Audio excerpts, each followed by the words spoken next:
우와, 이거 우리 어머니 시계랑 정말 똑같아요. 28살 아르바이트생이 던진 무심한 한마디가 59살 회장의 손을 얼어붙게 만들었습니다. 운전대를 잡고 있던 병찬의 손가락에서 핏줄이 붉어졌어요. 서울 외곽 낡은 주유소, 석양빛 아래 주유기 옆에선 청년 김진우가 환하게 웃으며 병찬의 손목을 가리키고 있었습니다. 금태 시계였어요. 무려 30년 동안 단 하루도 벗지 않았던 그 시계. 병찬의 입술이 파르르 떨렸습니다. 머릿속에서 한 이름이 폭발했어요. 김수미. 30년 전 사랑했지만 버렸던 여자. 임신한 줄도 모르고 떠나버렸던 그 여자. 진우의 밝은 미소가 흐릿해지며 병찬의 눈앞이 아찔해졌습니다. 우연일까, 운명일까? 손목의 시계가 무겁게 가라앉았습니다. 사연 시작 전 구독과 좋아요를 눌러주시고 어디서 듣고 계신지 댓글로 남겨주시면 오늘 그곳으로 큰 행운이 찾아가길 기원하겠습니다.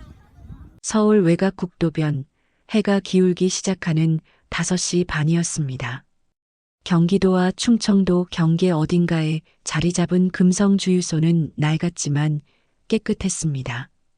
페인트가 벗겨진 간판 아래로 석양빛이 비스듬히 들어와 주유기의 녹슨 모서리를 붉게 물들이고 있었어요. 국도를 달리는 차들의 소음이 멀리서 들려왔지만 이곳만큼은 시간이 천천히 흐르는 것 같았습니다. 주유소 한쪽 구석에서는 낡은 선풍기가 돌아가며 기름 냄새와 뜨거운 아스팔트 냄새를 뒤섞어 보내고 있었습니다. 공기 중에는 휘발유 특유의 톡 쏘는 냄새가 섞여 있었고 가끔 지나가는 화물차의 디젤 연기가 더해지면서 이곳만의 독특한 향이 만들어졌어요. 정비복 소매를 팔꿈치까지 걷어올린 청년이 주유기 옆에 서서 손톱 사이에 낀 기름때를 닦아내고 있었습니다. 28살 김진우였습니다. 까무잡잡한 피부에 땀이 송글송글 맺혀 있었고 이마에 붙은 머리카락이 그의 젊음을 더욱 두드러지게 했어요. 그는 주유기 디스플레이를 닦으며 작은 소리로 노래를 흥얼거렸습니다. 리듬감 있게 움직이는 그의 몸짓에서는 이 일에 대한 불평보다는 담담한 수용이 느껴졌어요. 바로 그때 검은색 세단 한 대가 천천히 주유소 안으로 들어왔습니다. 최신 수입차였습니다. 번호판은 깨끗했고 차체에는 먼지 한 점 없이 광택이 흘렀어요. 국도변 작은 주유소에는 어울리지 않는 차였습니다. 진우는 손에 들고 있던 걸레를 허리춤에 끼우며 차 쪽으로 다가갔습니다. 어서 오세요. 가득이요? 진우가 밝은 목소리로 물었습니다. 운전석 창문이 천천히 내려가면서 안에 앉아있던 남자의 얼굴이 드러났어요. 59살 최병찬이었습니다. 깔끔하게 빗어넘긴 회색 머리, 잔주름이 새겨진 이마, 그리고 무표정한 얼굴. 그는 고개만 살짝 끄덕였습니다. 말 한마디 없이요. 진우는 능숙한 손놀림으로 주유기 노즐을 빼들어 차량의 주유구에 꽂았습니다. 디지털 숫자가 0.0에서 천천히 올라가기 시작했어요. 진우는 그 사이 앞 유리창을 닫기 시작했습니다. 물을 뿌리고 스퀴즈로 쓸어내리는 동작이 매끄러웠습니다.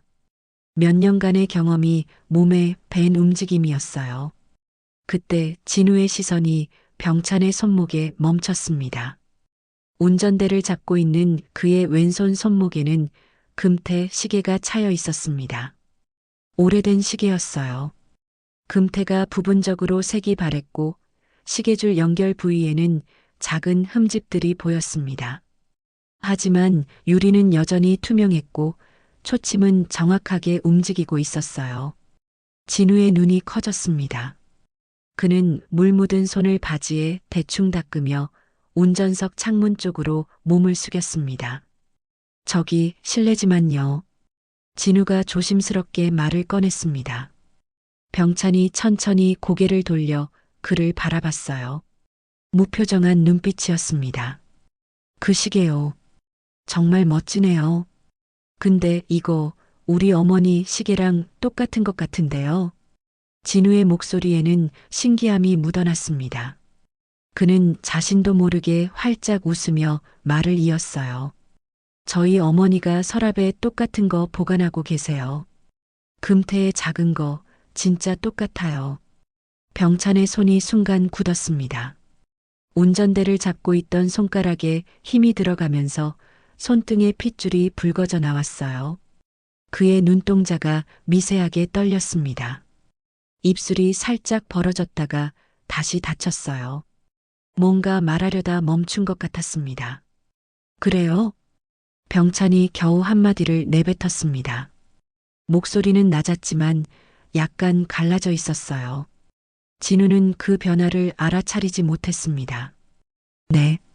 근데 우리 어머니 건 고장나서 안 가요. 서랍에 그냥 넣어두시더라고요. 어릴 때부터 계속 거기 있었는데 한 번도 차시는 거 못 봤어요. 진우가 천진하게 말했습니다. 그는 다시 주유기 쪽으로 돌아서며 숫자를 확인했어요. 병찬은 조용히 앞을 바라봤습니다. 그의 머릿속에 한 이름이 떠올랐습니다. 수미, 김수미. 30년 전 그가 사랑했던 여자의 이름이었어요. 그녀도 똑같은 시계를 가지고 있었습니다. 아니, 가지고 있어야 했습니다. 그가 직접 각인을 새겨서 선물했으니까요. 병찬의 가슴이 두근거리기 시작했습니다. 오래전에 잊었다고 생각했던 감정이 갑자기 되살아나는 것 같았어요. 손목의 시계가 무겁게 느껴졌습니다. 그는 천천히 시계를 내려다봤어요. 유리 뒤편으로 보이는 시침과 분침, 그리고 쉬지 않고 움직이는 초침. 하지만 그에게 시간은 30년 전에 멈춰 있었습니다. 다 됐습니다. 진우의 밝은 목소리가 병찬의 생각을 끊었습니다. 병찬은 카드를 꺼내 건넸어요. 진우는 단말기에 카드를 긁고 영수증을 뽑아 건넸습니다. 안전운전하세요. 진우가 환하게 웃으며 인사했습니다. 병찬은 고개만 살짝 숙이고 창문을 올렸어요. 차가 천천히 주유소를 빠져나가기 시작했습니다. 병찬은 백미러를 통해 뒤를 돌아봤습니다. 주유소 간판이 보였어요. 금성 주유소. 페인트가 벗겨진 낡은 간판이었지만 그의 눈에는 또렷하게 들어왔습니다. 진우는 다음 손님을 위해 주유기를 정리하고 있었어요. 병찬의 차가 국도로 진입하면서 속도를 높였습니다. 하지만 그의 마음은 여전히 그 주유소에 멈춰 있었어요. 손목의 시계를 힐끗 보며 그는 작게 중얼거렸습니다. 숨이, 석양이 완전히 지고 있었습니다. 주유소의 형광등이 하나둘 켜지기 시작했어요. 진우는 계산대로 들어가 물을 한 잔 마셨습니다. 그는 방금 전 손님 얘기는 까맣게 잊은 채 휴대폰으로 정비사 자격증 문제를 풀기 시작했어요. 하지만 어딘가에서는 멈췄던 시간의 톱니바퀴가 삐걱거리며 다시 돌아가기 시작하고 있었습니다. 서울 강남 한복판 48층 유리 건물의 최상층이었습니다. 밤 11시가 넘었지만 병찬의 회장실에는 여전히 불이 켜져 있었어요. 바닥부터 천장까지 이어진 통유리 너머로 서울의 야경이 펼쳐져 있었습니다. 병찬은 책상 앞에 앉아 회의 자료를 넘기고 있었습니다. 하지만 그의 눈은 글자를 읽지 않고 있었어요. 같은 페이지를 벌써 5번째 바라보고 있었습니다. 손목의 시계가 형광등 불빛을 받아 은은하게 빛났어요. 똑똑. 문을 두드리는 소리가 들렸습니다. 비서 장혜성이 커피 잔을 들고 조심스럽게 들어왔어요. 41살의 혜성은 병찬 곁에서 15년을 함께한 사람이었습니다. 그는 병찬의 기분을 한눈에 알아볼 수 있었어요. 회장님, 커피 드릴까요? 혜성은 책상 위에 커피 잔을 내려놓으며 병찬의 손목을 힐끗 봤습니다. 시계였어요. 30년 동안 단 하루도 빼놓지 않고 차고 다니는 그 시계. 회장님, 혜성이 조심스럽게 말을 꺼냈습니다. 그 시계는 아직도 차고 다니시네요? 병찬의 손이 멈췄습니다. 그는 천천히 손목을 들어 시계를 바라봤어요. 금태가 낡아서 일부는 색이 바랬고 시계줄에는 세월의 흔적이 가득했습니다. 시간은 병찬이 낮은 목소리로 말했습니다. 그의 눈빛이 흐려졌어요. 멈추지 않지만 되돌릴 수 있다면 좋겠지. 혜성은 더 이상 묻지 않았습니다. 그는 병찬이 가끔 이런 표정을 짓는다는 걸 알고 있었어요. 특히 밤이 깊어질수록 혼자 남았을 때 더 자주. 혜성은 조용히 고개를 숙이고 방을 나갔습니다. 병찬은 자리에서 일어나 창가로 걸어갔습니다. 유리에 비친 자신의 모습이 보였어요. 59살의 얼굴, 회색으로 물든 머리, 깊게 패인 눈가의 주름. 성공한 사업가의 모습이었습니다. 하지만 그 안에는 여전히 30년 전의 청년이 살고 있었어요. 병찬은 책상 서랍을 열었습니다. 맨 아래 깊숙한 곳에서 작은 가죽 케이스를 꺼냈어요. 오래되어 모서리가 달아 있었습니다. 손가락으로 케이스를 쓰다듬으며 한참을 망설이다가 천천히 열었어요. 안에는 흑백 사진 한 장이 들어 있었습니다. 20대 후반의 젊은 남자와 여자가 함께 찍은 사진이었어요. 남자는 병찬 자신이었습니다. 까만 머리에 환한 미소를 짓고 있었어요. 그 옆에 여자는 긴 생머리를 한쪽으로 넘긴 채 수줍게 웃고 있었습니다. 김수미였어요. 사진 속 병찬의 손목에도 이 시계가 차여 있었습니다. 그때는 새 것이었어요. 금태가 반짝였고 유리에는 흠집 하나 없었습니다. 병찬은 손가락으로 사진 속 수미의 얼굴을 쓰다듬었어요. 종이가 낡아서 만질 때마다 조금씩 해질 것 같았습니다. 미안해. 병찬이 작게 중얼거렸습니다. 목소리가 떨렸어요. 정말 미안해. 그는 눈을 감았습니다. 30년 전 그날이 떠올랐어요. 인천공항 출국장이었습니다. 미국 유학을 떠나는 날이었어요. 수미는 배웅을 나왔습니다. 그녀의 손목에도 똑같은 시계가 차여 있었어요. 돌아올 거지? 수미가 물었습니다. 눈시울이 붉어져 있었어요. 당연하지. 2년이면 돼. 금방이야. 병찬이 대답했습니다. 자신만만했어요. 젊음의 오만함이었습니다. 이 시계가 증거야. 우리 둘 다 차고 있잖아. 시간이 지나도 변하지 않을 거야. 하지만 그는 돌아오지 않았습니다. 2년이 3년이 되었고 3년이 5년이 되었어요. 사업 기회가 생겼고 투자자를 만났으며 회사를 차렸습니다. 바쁘다는 핑계로 연락을 뜸하게 했어요. 수미의 전화를 피하기 시작했습니다. 그러다 어느 날 수미에게서 마지막 전화가 왔었습니다. 더 이상 기다리지 않을게요. 그녀의 목소리는 차가웠습니다. 울먹임도 없었어요. 그저 담담했습니다. 행복하세요. 그게 마지막이었습니다. 병찬은 그 후로 수미를 찾지 않았어요. 찾을 용기가 없었습니다. 아니, 찾고 싶지 않았는지도 몰랐어요. 이미 다른 삶을 살고 있었으니까요. 병찬은 눈을 떴습니다. 시계를 다시 봤어요. 밤 11시 35분이었습니다. 초침이 쉬지 않고 돌아가고 있었어요. 멈추지 않고 되돌아가지도 않고 그저 앞으로만 가고 있었습니다. 시간은 멈추지 않는데 병찬이 중얼거렸습니다. 난 왜 여기 멈춰 있는 걸까? 그는 사진을 다시 케이스에 넣었습니다. 서랍 깊숙이 밀어넣으며 천천히 닫았어요. 하지만 닫힌 서랍 안에서도 그 사진은 여전히 존재했습니다. 마치 병찬의 마음속 깊은 곳에 묻어둔 기억들처럼요. 병찬은 커피 잔을 들어 한 모금 마셨습니다.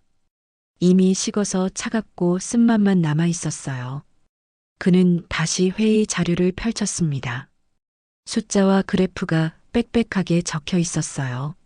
하지만 그의 머릿속에는 금성주유소의 낡은 간판과 진우의 밝은 미소, 그리고 그가 했던 말이 맴돌고 있었습니다.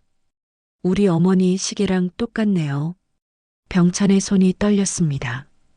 펜을 놓고 두 손으로 얼굴을 감쌌어요. 깊은 한숨이 새어나왔습니다. 창밖으로 서울의 밤은 여전히 빛나고 있었습니다. 수많은 사람들이 각자의 시간을 살아가고 있었어요. 누군가는 사랑하고, 누군가는 이별하고, 누군가는 후회하며, 병찬도 그 중 하나였습니다. 성공한 회장의 모습 뒤에 숨겨진 30년 전에 멈춰버린 한 남자였어요. 시계의 초침이 12시를 가리키며 하루가 바뀌었습니다. 하지만 병찬의 시간은 여전히 그날 공항 출국장에 멈춰 있었습니다. 새벽 5시 금성주유소 옆 단층 집에서 불이 켜졌습니다. 57살 김수미가 이불을 걷어차고 일어났어요. 작은 방이었습니다. 낡은 화장대 하나, 옷장 하나, 그리고 2층 침대가 전부였어요. 위층에서는 진우가 아직 자고 있었습니다. 수미는 세면대에서 찬물로 얼굴을 씻었습니다. 거울 속 자신을 봤어요. 짧게 자른 머리에 흰머리가 섞여 있었습니다. 손등에는 기름때가 배어 있었고 손톱 밑은 아무리 씻어도 까매졌어요. 57년을 살아온 얼굴이었습니다. 엄마, 벌써 일어나? 진우가 비몽사몽 상태로 고개를 내밀었습니다. 수미는 돌아서며 웃었어요.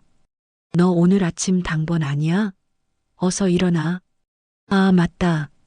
진우가 허겁지겁 침대에서 내려왔습니다. 수미는 부엌으로 가서 밥을 퍼담았어요. 김치찌개 냄새가 작은 집안을 채웠습니다. 엄마는 오늘도 세차장? 응. 오전엔 세차장, 오후엔 주유소.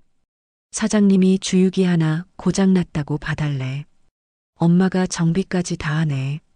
월급은 2배로 받아야 하는 거 아니야? 진우가 밥을 입에 넣으며 투덜거렸습니다. 수미가 그의 머리를 쓰다듬었어요. 그래도 일 있는 게 어디야. 내가 정비사 자격증 따면 우리 둘이서 주유소 하나 차릴 수도 있지. 정말요? 우리 주유소? 진우의 눈이 반짝였습니다. 수미는 고개를 끄덕이며 미소 지었어요. 하지만 그 미소 뒤에는 걱정이 숨어 있었습니다. 주유소를 차리려면 돈이 얼마나 필요한데요? 아침을 먹고 수미는 거실 서랍을 열었습니다. 맨 아래 칸에 작은 천주머니가 있었어요.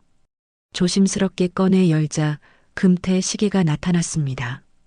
오래되어 금빛이 바랬고 초침은 멈춰 있었어요. 수미는 시계를 손바닥 위에 올려놓고 한참 바라봤습니다. 뒷면에 작은 글씨가 새겨져 있었어요. 영어로 된 짧은 문장이었습니다. 손가락으로 각인을 쓰다듬으며 그녀는 작게 한숨을 내쉬었어요. 엄마, 그거 또 보내? 진우가 옆에서 말했습니다. 수미는 화들짝 놀라 시계를 주머니에 넣었어요. 아, 그냥 옛날 거 정리하려고. 그거 왜 안 차요? 고치면 될 텐데. 됐어. 이젠 필요 없어. 수미의 목소리가 조금 굳었습니다. 진우는 더 묻지 않았어요. 어머니가 그 시계 얘기만 나오면 표정이 어두워진다는 걸 알고 있었으니까요. 수미는 서랍을 닫고 일어났습니다. 가방을 들고 현관으로 향했어요. 다녀올게. 저녁은 알아서 먹어. 네. 조심히 다녀오세요. 문이 닫혔습니다. 진우는 잠시 서랍을 바라보다가 고개를 저었어요. 그리고 자신도 출근 준비를 시작했습니다. 같은 시각 서울 강남의 회장실에서 병찬은 벌써 책상에 앉아 있었습니다. 밤새 잠을 제대로 자지 못했어요. 눈 밑에 다크서클이 짙게 깔려 있었습니다. 혜성이 서류 뭉치를 들고 들어왔습니다. 회장님, 인수합병건 최종 검토 자료입니다. 거기 놓게. 병찬이 무심하게 말했습니다. 시선은 창밖을 향해 있었어요. 병찬이 시계를 만지작거렸습니다. 혜성은 더 묻지 않고 나갔어요. 혼자 남은 병찬은 서랍을 열었습니다. 어젯밤 봤던 사진이 들어있는 케이스가 보였어요. 꺼내려다 말고 다시 닫았습니다. 그러고는 컴퓨터 검색창을 켰어요. 손가락이 키보드 위에서 멈췄습니다. 무엇을 검색해야 할까요? 금성주유소? 김수미? 병찬은 한참을 망설이다 검색창을 닫았습니다. 용기가 나지 않았어요. 그날 오후 진우는 주유소에서 단골 손님의 차를 정비하고 있었습니다. 엔진룸을 열고 오일을 확인하는 중이었어요.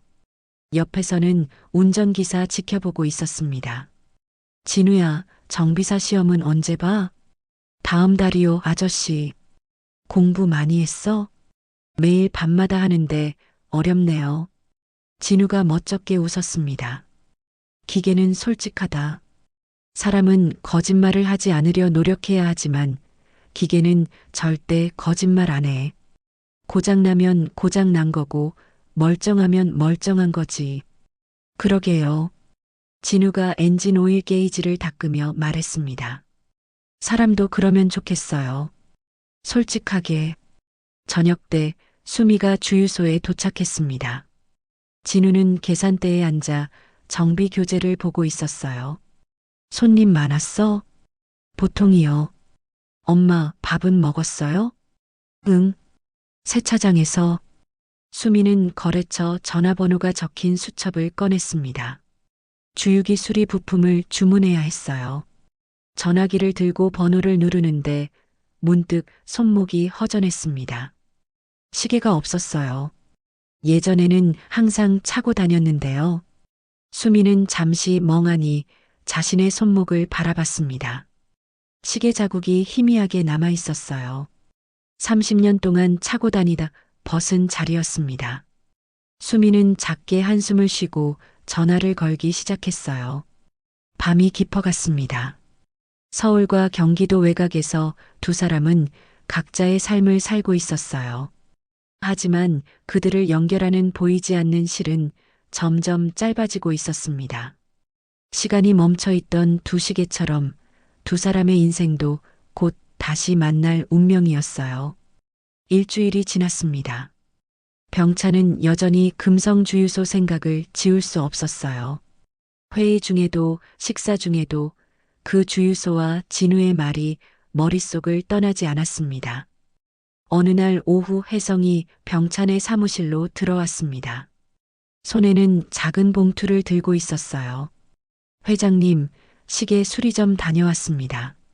시계? 회장님, 시계 말고 제 시계입니다. 오래된 곳을 찾아가 봤는데 거기 장인 어르신이 계시더군요. 혜성은 봉투에서 자신의 시계를 꺼냈습니다. 말끔하게 닦여 있었어요. 종로 골목 안쪽이었는데 70년 넘게 시계만 만지신 분이래요. 병찬은 별 관심 없이 서류를 보고 있었습니다. 혜성이 말을 이었어요. 그런데 신기한 게 그 어르신이 회장님 시계랑 똑같은 시계를 본 적 있다고 하시더라고요. 병찬의 손이 멈췄습니다. 고개를 천천히 들어 혜성을 바라봤어요. 뭐라고? 네. 제가 회장님 시계 얘기를 잠깐 했거든요. 금태의 작은 시계라고. 그랬더니 자기가 각인을 새긴 시계가 있다고 하시면서 혜성은 주머니에서 작은 메모지를 꺼냈습니다. 장부를 뒤적이시더니 이름을 찾으셨어요. 30년 전쯤이라고 하시던데. 병찬의 심장이 두근거리기 시작했습니다. 손바닥에 땀이 났어요. 이름이 뭐였나? 김수미라고 하셨습니다. 병찬의 얼굴에서 핏기가 사라졌습니다. 손에 들고 있던 펜이 책상 위로 떨어졌어요. 혜성이 놀라 물었습니다. 회장님, 괜찮으십니까? 병찬은 대답하지 못했습니다. 숨이 막히는 것 같았어요. 김수미. 30년 동안 애써 잊으려 했던 그 이름이 다시 나타난 거예요. 그 시계 공방이 어디라고? 병찬의 목소리가 떨렸습니다. 혜성은 처음 보는 회장의 모습에 당황했어요. 종로 3가 골목입니다. 오세권 시계 공방이라고. 주소를 적게. 네. 지금 당장 주소를 적으라고. 병찬이 다급하게 말했습니다. 혜성은 황급히 메모지에 주소를 적어 건넸어요. 병찬은 그것을 받아들고 한참을 들여다봤습니다. 회장님, 혹시 아시는 분입니까? 혜성이 조심스럽게 물었습니다. 병찬은 대답 대신 자리에서 일어났어요. 창가로 걸어가 서울 시내를 내려다봤습니다. 오늘 오후 일정 다 취소하게. 병찬의 목소리에는 거부할 수 없는 힘이 실려 있었습니다. 혜성은 더 묻지 않고 고개를 숙였어요. 알겠습니다. 병찬은 메모지를 주머니에 넣고 재킷을 걸쳤습니다. 1시간 후 병찬은 종로 좁은 골목 안에 서 있었습니다. 오래된 건물들 사이로 작은 간판이 보였어요. 오세권 시계 공방. 페인트가 벗겨진 낡은 간판이었습니다. 병찬은 문 앞에서 한참을 망설였습니다. 심장이 터질 것 같았어요. 깊게 숨을 들이쉬고 문을 밀었습니다. 딸랑. 문에 달린 종이 울렸습니다. 작은 가게 안은 어두웠어요. 선반 가득 시계들이 놓여 있었고 작업대에서는 흰 머리의 노인이 돋보기를 끼고 시계를 들여다보고 있었습니다. 71살 오세권이었어요. 어서 오세요. 세권이 고개를 들며 말했습니다. 병찬은 천천히 다가갔어요. 시계 수리를 하려고 합니다. 병찬은 손목에서 시계를 풀어 건넸습니다. 세권은 돋보기로 시계를 살폈어요. 오래된 시계네요. 관리는 잘하셨고 유리에 금만 살짝 갔네요. 이 시계 각인 여기서 하신 건가요? 병찬이 떨리는 목소리로 물었습니다. 세권은 시계를 뒤집어 각인을 봤어요. 아, 이거 내가 했지. 30년도 더 됐을 거야. 기억하십니까? 그럼. 이런 주문은 흔치 않거든. 2개를 똑같이 만들어 달라고 했지. 젊은 남자였어. 자네 나이쯤? 병찬의 손이 떨렸습니다. 세권은 장부를 꺼내 넘기기 시작했어요. 여기 있네. 1995년 8월. 최병찬이라고 적혀 있고 세권이 손가락으로 글씨를 짚으며 말했습니다. 그리고 여기 김수미. 2개를 주문했었지. 병찬은 숨이 멎는 것 같았습니다. 그 이름을 다시 듣는 순간 모든 기억이 쏟아져 들어왔어요. 그 사람, 김수미라는 사람 어디 있는지 아십니까? 글쎄, 그때 한 번 보고 못 봤는데 병찬은 가슴이 무너지는 것 같았습니다. 하지만 세권이 말을 이었어요. 근데 며칠 전에 젊은 사람이 와서 비슷한 시계 얘기를 하더군. 그래서 기억이 났지. 젊은 사람? 응. 20대 청년이었는데 어머니 시계를 고치고 싶다고 상담을 하러 왔었지. 지금 생각해보니 손님이랑 닮은 것 같기도 하네요. 그때 찾아왔던 젊은 친구. 병찬의 머리가 복잡해졌습니다. 모든 게 우연이 아니었어요. 혜성이 여기 온 것, 시계공이 기억해낸 것, 그리고 진우가 말했던 어머니의 시계. 수리는 일주일 걸립니다. 연락처 남겨주시겠어요? 세권이 물었습니다. 하지만 병찬은 듣지 못했어요. 그는 멍하니 시계를 바라보고 있었습니다. 시계 공방을 나온 병찬은 골목 모퉁이에 멈춰 섰습니다. 다리에 힘이 풀려 벽에 기댔어요. 손이 떨렸습니다. 주머니에서 시계를 꺼내 손바닥 위에 올려놓았어요. 김수미. 그 이름이 진짜였습니다. 진우의 어머니가 수미일 가능성이 높았어요. 같은 시계를 가지고 있고 나이도 비슷하고. 병찬은 눈을 감았습니다. 심장이 미친 듯이 뛰었어요. 찾아가야 하나. 하지만 발이 떨어지지 않았습니다. 30년이라는 시간이 너무 무거웠어요. 병차는 차로 돌아가 운전석에 앉았습니다. 시동을 걸지 못하고 한참을 그대로 있었어요. 백미러를 봤습니다. 지친 얼굴이 비쳤어요. 흰머리가 늘었고 주름도 깊어졌습니다. 이 모습으로 수미 앞에 나타날 수 있을까요? 그날 밤 병차는 회장실로 돌아왔습니다. 모두 퇴근한 텅 빈 사무실이었어요. 창가에 서서 야경을 바라봤습니다. 불빛들이 반짝였지만 그의 마음은 어두웠어요. 그녀가 날 용서할까? 병찬이 유리에 이마를 기대며 중얼거렸습니다. 손가락으로 창문을 톡톡 두드렸어요. 차가운 유리 너머로 서울이 보였습니다. 그는 서랍을 열어 사진을 꺼냈습니다. 젊은 시절의 자신과 수미가 웃고 있었어요. 행복했던 그때. 하지만 그 행복은 자신이 망가뜨렸습니다. 미안해. 정말 미안해. 병찬의 눈시울이 붉어졌습니다. 사진을 가슴에 안고 한참을 서 있었어요. 이틀이 지났습니다. 병찬은 결정을 내리지 못했어요. 회의 중에도 멍하니 있었고 식사도 제대로 하지 않았습니다. 혜성이 걱정스러운 눈빛으로 지켜봤어요. 회장님, 병원에 가보시는 게 어떻습니까? 난 괜찮아. 하지만 사흘째 이러십니다. 병찬은 대답하지 않았습니다.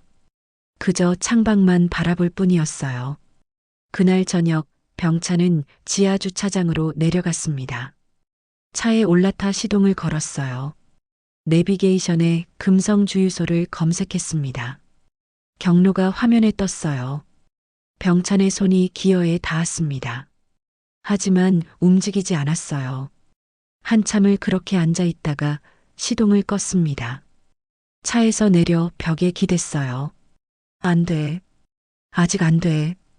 두려움이 용기를 눌렀습니다. 수미가 자신을 미워할 게 뻔했어요. 아니, 미워하는 게 당연했습니다. 30년 동안 연락 한 번 없었으니까요. 병찬은 다시 차에 올랐습니다. 이번엔 집으로 향했어요. 하지만 마음은 여전히 금성 주유소에 있었습니다. 집에 도착한 병찬은 거실 소파에 앉았습니다. 넓고 고급스러운 집이었어요.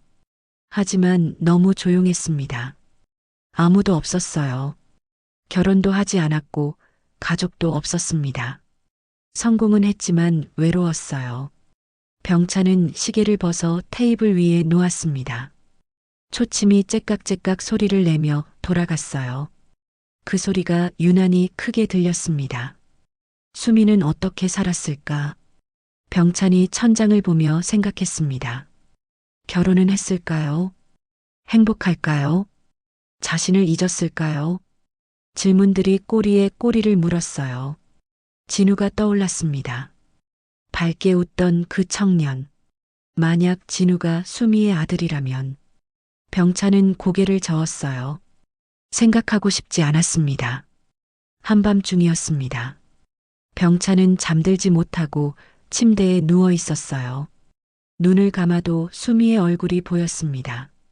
젊은 시절의 모습이 아니라 지금의 모습이요.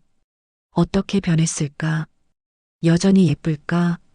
병찬은 일어나 서재로 갔습니다. 책상 서랍을 열어 사진을 꺼냈어요. 수미의 얼굴을 손가락으로 쓰다듬었습니다. 보고 싶어. 작게 중얼거렸습니다. 목소리가 떨렸어요. 정말 보고 싶어. 하지만 병찬은 사진을 다시 넣었습니다.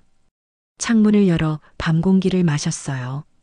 차가운 바람이 얼굴을 스쳤습니다. 그는 결심했습니다. 일단 지켜보기로요. 멀리서라도 수미를 보고 싶었어요. 그녀가 행복한지 확인하고 싶었습니다. 그게 자신이 할 수 있는 전부였어요. 다음 날 아침 병찬은 혜성을 불렀습니다. 금성 주유소 알아? 네, 회장님. 거기 사장이 누군지 알아봐. 조용히. 혜성은 고개를 끄덕였습니다. 더 묻지 않았어요. 병찬의 표정이 심각했으니까요. 병찬은 창밖을 바라봤습니다. 서울 하늘은 맑았어요. 하지만 그의 마음은 여전히 흐렸습니다. 용기를 내야 할지 아니면 이대로 지켜봐야 할지 선택의 갈림길에 서 있었어요. 손목의 시계가 여전히 째깍거렸습니다. 시간은 멈추지 않고 흘러갔어요. 하지만 병찬의 발걸음은 여전히 30년 전에 멈춰 있었습니다. 일주일이 흘렀습니다.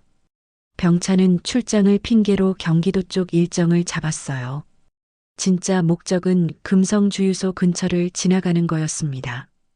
혜성이 조사한 결과 김수미는 주유소의 공동대표였어요. 지분은 좀 작았지만 사장님이었죠. 그날 오후 하늘이 흐렸습니다. 병찬은 운전석에 앉아 국도를 달렸어요. 심장이 빨리 뛰었습니다. 손에서 땀이 났어요. 금성주유소가 보이기 시작했습니다. 병찬은 속도를 줄였어요. 하지만 그냥 지나쳤습니다. 용기가 나지 않았어요. 백미러로 주유소가 멀어지는 걸 봤습니다. 안 돼. 이러면 안 돼. 병찬은 차를 세웠습니다. 한참을 망설이다 유턴했어요. 다시 주유소 방향으로 향했습니다. 이번엔 정말 들어갈 생각이었어요. 바로 그때였습니다. 계기판에 연료 경고등이 켜졌어요. 빨간 불이 깜빡였습니다. 병찬은 웃음이 나왔어요. 운명이 자신을 떠미는 것 같았습니다. 빗방울이 떨어지기 시작했습니다. 앞유리에 빗물이 튀었어요. 와이퍼가 움직이며 빗물을 닦아냈습니다. 비는 점점 새져갔어요. 병찬은 금성주유소 입구로 들어갔습니다. 타이어가 빗물 웅덩이를 밟으며 철벅 소리를 냈어요. 주유기 옆에 차를 세웠습니다. 진우가 우산을 쓰고 달려왔습니다. 비에 젖은 얼굴이었어요. 어서 오세요. 가득이요? 병찬은 고개를 끄덕였습니다. 말이 나오지 않았어요. 진우는 주유를 시작했습니다. 날씨가 안 좋네요. 조심히 가세요. 진우가 밝게 말했습니다. 병찬은 창밖을 봤어요. 계산대가 보였습니다. 그곳에 한 여자가 서 있었어요.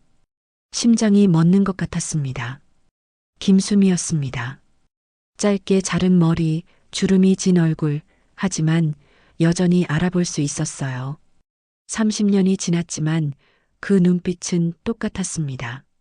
수미는 장부를 보고 있었습니다. 병찬을 보지 못했어요. 병찬은 그녀를 한참 바라봤습니다. 숨 쉬는 것도 잊을 만큼요. 주유가 끝났습니다. 진우가 말했어요. 계산은 안에서 하시면 됩니다. 병찬은 천천히 차에서 내렸습니다. 우산도 쓰지 않았어요. 비가 머리와 어깨를 적셨습니다. 계산대로 걸어가는 발걸음이 무거웠어요. 문을 열고 들어갔습니다. 작은 종이 딸랑거렸어요. 수미가 고개를 들었습니다. 두 사람의 눈이 마주쳤습니다. 수미의 얼굴에서 핏기가 사라졌습니다. 손에 들고 있던 볼펜이 바닥에 떨어졌어요. 입술이 떨렸습니다. 당신. 수미의 목소리는 거의 속삭임이었습니다. 병찬은 말없이 서 있었어요. 무슨 말을 해야 할지 몰랐습니다. 긴 침묵이 흘렀습니다. 밖에서는 빗소리만 들렸어요. 계산대 형광등이 희미하게 윙윙거렸습니다. 잘 지냈나요? 병찬이 겨우 말했습니다.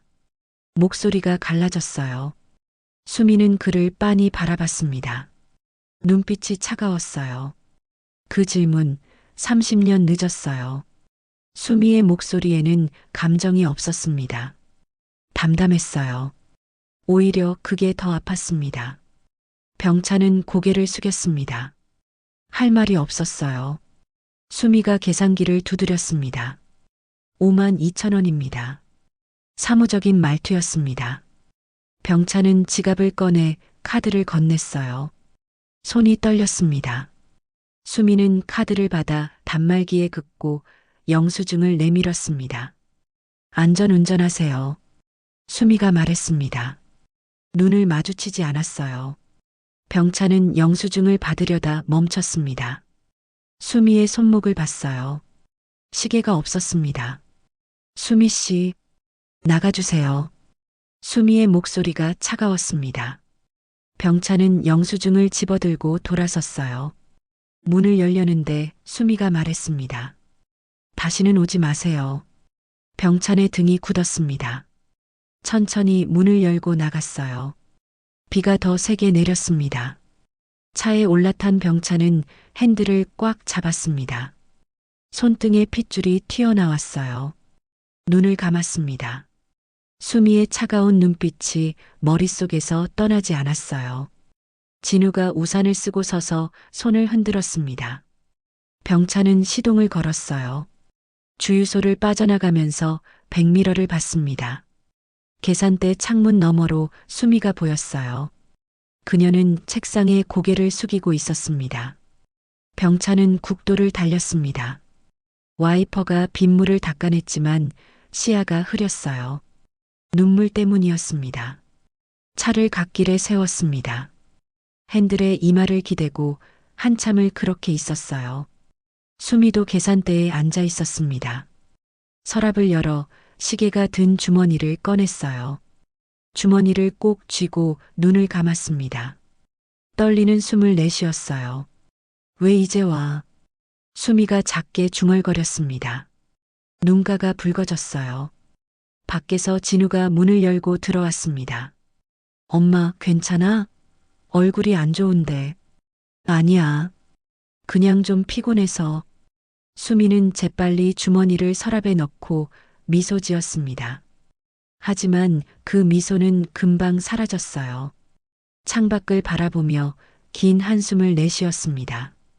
30년 만에 재회였습니다. 하지만 시간은 너무 많은 걸 바꿔놓았어요. 사랑은 이제 상처가 되어 있었습니다. 그날 밤 진우는 친구 민호와 편의점에 앉아 있었습니다. 라면을 먹으며 수다를 떨고 있었어요. 민호가 물었습니다. 야, 너 아버지는 어떤 분이셔? 진우의 손이 멈췄습니다. 젓가락을 내려놓고 민호를 봤어요. 몰라. 한 번도 못 봤어. 진짜? 어머니는 뭐라고 하셔? 아무 말도 안 하셔. 물어보면 그냥 우리 둘이면 충분하다고. 진우가 라면 국물을 마시며 말했습니다. 민호는 미안한 표정을 지었어요. 미안. 괜히 물었네. 아니야. 괜찮아. 진우는 웃었지만 마음 한편이 무거웠습니다. 사실 가끔 궁금했어요. 아버지는 어떤 사람일까? 왜 엄마 곁을 떠났을까? 하지만 어머니가 힘들어할까봐 물어본 적은 없었습니다. 다음 날 오후 진우는 주유소에서 단골 손님의 차를 정비하고 있었습니다. 운전기사 만수가 옆에서 지켜봤어요. 진우야, 요즘 무슨 생각 그렇게 많이 해? 네. 얼굴에 다 써 있어. 고민 있지? 진우는 렌치를 내려놓고 만수를 봤습니다. 만수는 62살이었어요. 주유소 단골 중에서 가장 오래된 손님이었습니다. 아저씨, 아버지 없이 자란 사람 이상한가요? 만수가 웃으며 물었습니다. 왜 갑자기 그런 생각을? 그냥요. 가끔 궁금해서요. 이상할 게 뭐 있어. 사람은 다 다르게 사는 거지. 만수가 진우의 어깨를 두드렸어요. 기계는 솔직하다고 했지? 사람도 마찬가지야. 내가 솔직하게 살면 그걸로 충분해. 근데 전 거짓말하는 것 같아요. 뭘? 엄마한테요. 괜찮은 척하는 거요. 사실은 궁금한데. 진우의 목소리가 작아졌습니다. 만수는 웃음기 없이 진지하게 말했어요. 그럼 물어봐. 어머니도 내가 궁금해하는 거 아실 거야. 진우는 고개를 끄덕였습니다. 하지만 쉽지 않을 것 같았어요. 같은 시각 회사에서 병찬은 혜성과 대화하고 있었습니다. 혜성이 서류를 정리하며 물었어요. 회장님, 금성주유소는 어떠셨습니까? 병찬이 창밖을 보며 대답했습니다. 다시는 가지 말아야 할 것 같아. 왜요? 내가 갈 자격이 없어. 혜성은 더 묻지 않았습니다. 하지만 한 가지는 말해야 할 것 같았어요. 회장님, 한 가지만 여쭤봐도 될까요? 뭔가 진우라는 청년 혹시 혜성이 말끝을 흐렸습니다. 병찬의 얼굴이 굳었어요. 무슨 말인지 알아. 하지만 확인하고 싶지 않아. 왜요? 확인하면 책임져야 하니까. 병찬의 목소리가 떨렸습니다. 혜성은 조용히 고개를 숙였어요. 알겠습니다. 혜성이 나가고 혼자 남은 병찬은 책상 서랍을 열었습니다. 사진을 꺼내봤어요. 수미의 얼굴을 한참 바라봤습니다.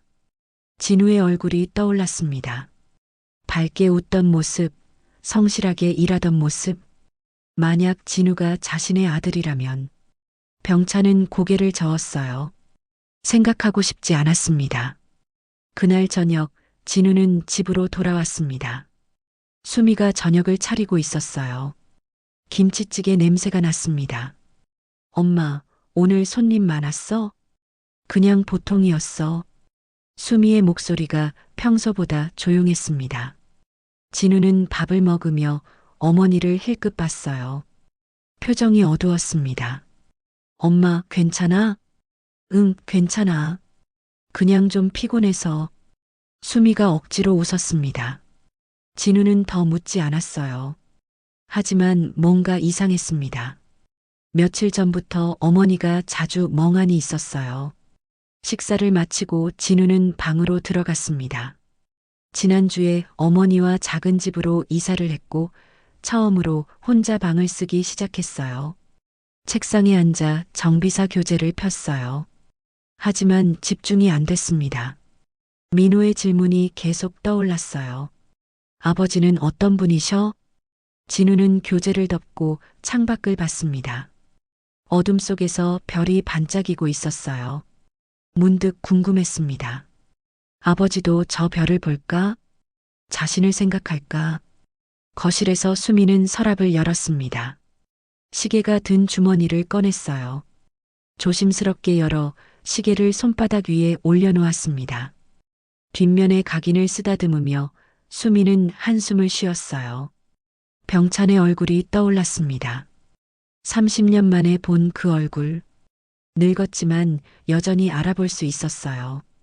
왜 이제 나타난 거야? 수미가 작게 중얼거렸습니다. 눈가가 뜨거워졌어요. 하지만 눈물은 흘리지 않았습니다. 이미 다 흘렸으니까요. 수미는 시계를 다시 주머니에 넣었습니다. 서랍을 닫으며 생각했어요. 진우에게 말해야 할까? 아버지가 나타났다고. 하지만 입이 떨어지지 않았습니다. 밤이 깊어갔습니다. 한 지붕 아래 모자는 각자 잠들지 못하고 있었어요. 진우는 아버지를 생각했고 수미는 병찬을 생각했습니다. 서울 회장실에서 병찬도 잠들지 못하고 있었어요. 시계를 바라보며 중얼거렸습니다. 미안해. 정말 미안해. 세 사람은 같은 하늘 아래 각자의 밤을 보내고 있었습니다. 서로 연결되어 있지만 아직 만나지 못한 채로요. 일주일 후 병찬의 차가 다시 금성주유소에 나타났습니다. 진우가 놀라며 달려왔어요. 또 오셨네요. 이 근처 커피가 괜찮더군요. 병찬이 담담하게 말했습니다. 거짓말이었어요. 그저 수미를 보고 싶었을 뿐이었습니다. 계산대에서 수미가 창밖을 봤습니다. 병찬과 눈이 마주쳤어요. 수미는 재빨리 고개를 돌렸습니다. 하지만 표정이 흔들렸어요. 주유를 마친 병찬은 계산을 하러 들어갔습니다. 수미는 말없이 카드를 받아 계산했어요. 둘 사이에 무거운 침묵이 흘렀습니다. 간판 형광등 하나 나갔던데요. 병찬이 조심스럽게 말했습니다. 수미가 차갑게 대답했어요. 곧 고칠 겁니다. 제가 아는 업체가 있습니다. 연락 드릴까요? 필요 없어요. 수미의 목소리에 거부감이 묻어났습니다. 병찬은 더 말하지 못하고 나왔어요. 며칠 후 병찬은 또 나타났습니다. 이번엔 주유만 하고 가려고 했어요. 하지만 주유기 옆에서 진우가 고장난 기계를 만지고 있었습니다. 무슨 문제인가요? 아, 이 주유기가 자꾸 오류가 나서요. 부품을 주문했는데 아직 안 왔어요. 진우가 땀을 닦으며 말했습니다. 병찬은 잠시 망설이다 말했어요. 제 차 정비 좀 봐주시겠어요? 요즘 소리가 이상해서. 네, 물론이죠. 진우가 밝게 웃으며 공구함을 가져왔습니다. 병찬은 차 보닛을 열었어요. 진우가 엔진을 살폈습니다. 오일이 좀 부족하네요. 보충해 드릴까요? 그래 주시겠어요? 진우는 능숙하게 오일을 보충했습니다. 병찬은 그 모습을 지켜봤어요. 젊고 건강한 청년이었습니다. 일하는 모습이 성실했어요. 혹시 정비일 배우는 중인가요? 네, 다음 달에 자격증 시험 봐요. 잘하시는 것 같던데. 감사합니다.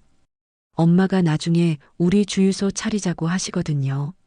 진우가 환하게 웃었습니다. 병찬의 가슴이 뜨끔했어요. 우리 주유소. 모자가 함께 꿈꾸는 미래였습니다. 어머니가 이 주유소 하시나요? 네, 사장님이세요. 저는 알바고요.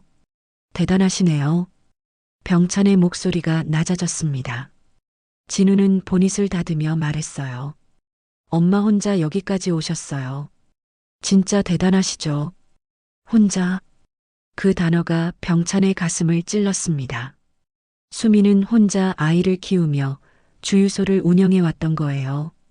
계산을 하러 들어간 병찬은 수미에게 조심스럽게 말했습니다. 커피 한 잔 하시겠어요? 됐어요. 수미가 단호하게 거절했습니다. 하지만 병찬은 포기하지 않았어요. 그냥 커피일 뿐입니다.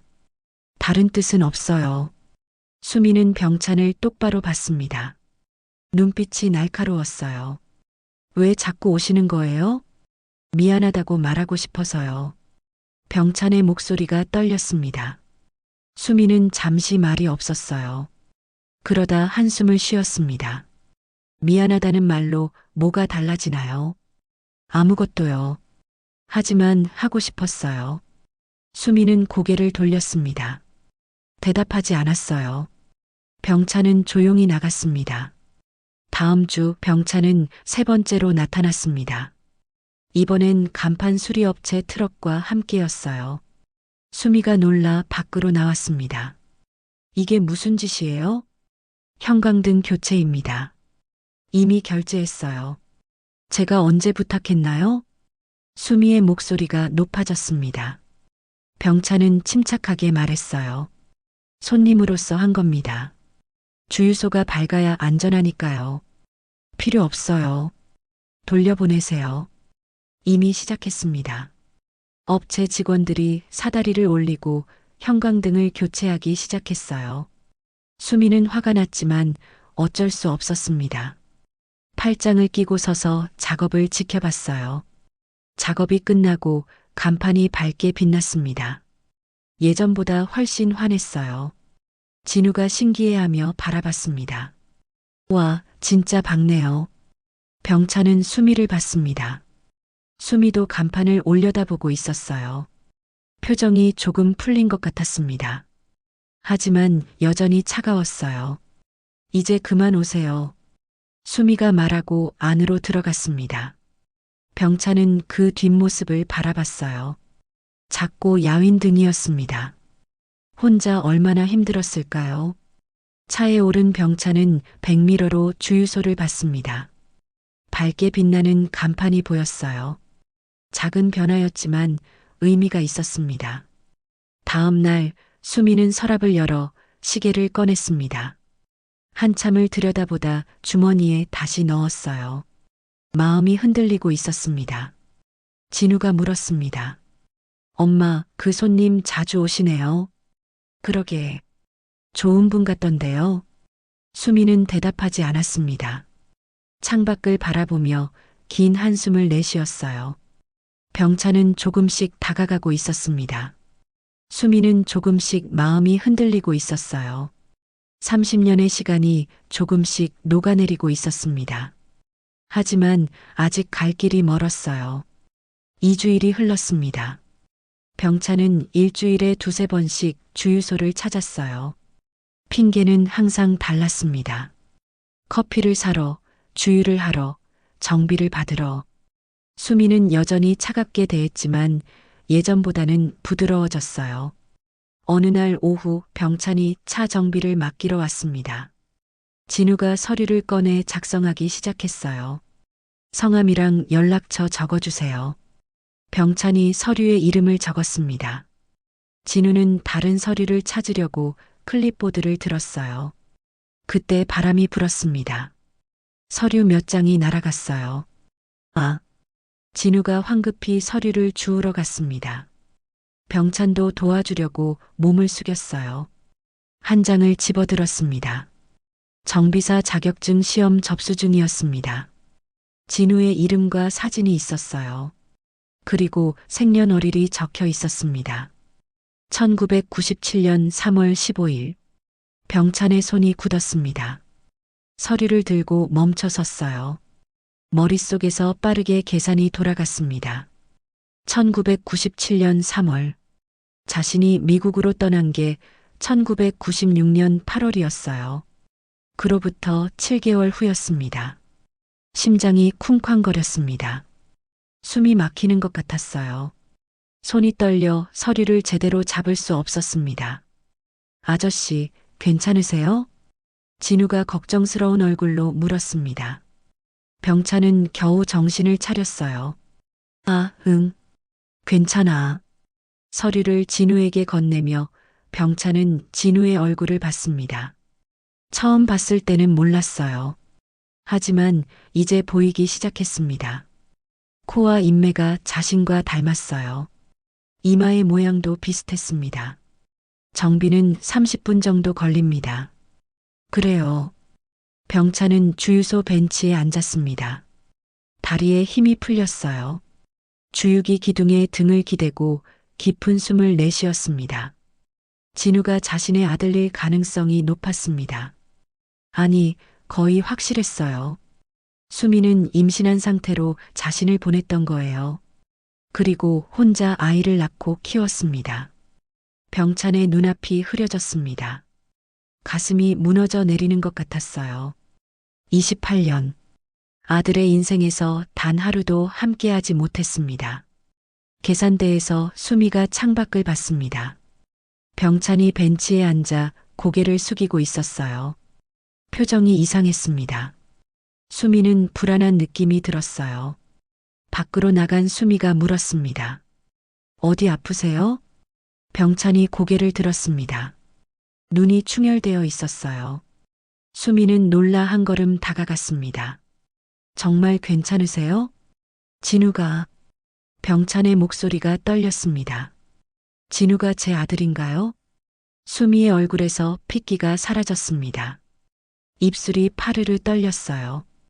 병찬은 일어서서 수미를 똑바로 봤습니다. 1997년 3월생이더군요. 제가 떠나고 7개월 후에요. 수미는 대답하지 못했습니다. 눈을 감았어요. 그게 대답이었습니다. 병찬은 비틀거렸습니다. 주유기 기둥을 붙잡고 겨우 균형을 잡았어요. 숨을 고르며 중얼거렸습니다. 왜 말하지 않았어요? 말해서 뭐가 달라지나요? 수미의 목소리가 차가웠습니다. 당신은 이미 떠났어요. 새로운 삶을 살고 있었잖아요. 알았다면 돌아왔을 거예요. 의무감 때문에요? 수미가 눈을 떴습니다. 눈빛이 날카로웠어요. 그런 식으로 돌아오는 건 원하지 않았어요. 병찬은 아무 말도 할 수 없었습니다. 수미 말이 맞았어요.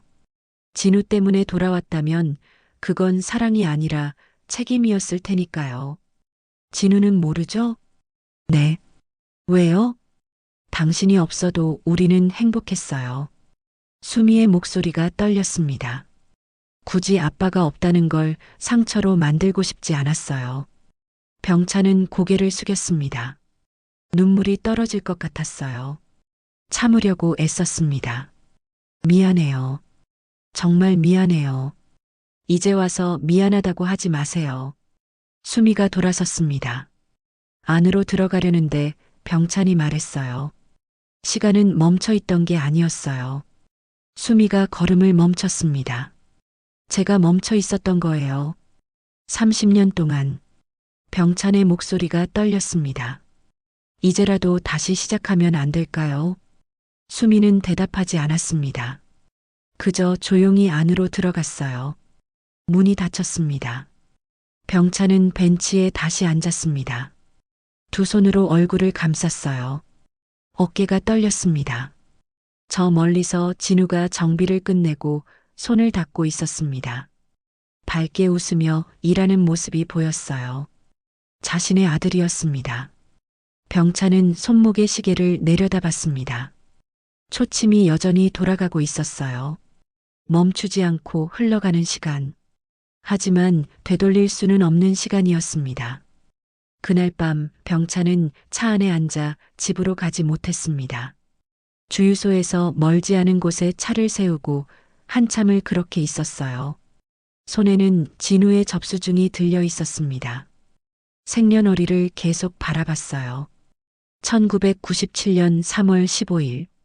28년 전 그날 어딘가에서 자신의 아들이 태어나고 있었습니다.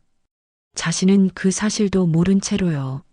사흘 후 회사에 위기가 찾아왔습니다. 부사장 임도원이 긴급 이사회를 소집했어요.